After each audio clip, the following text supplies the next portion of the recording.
story that happened to my father. Let's go.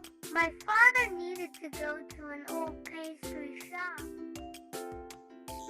He walked through the woods until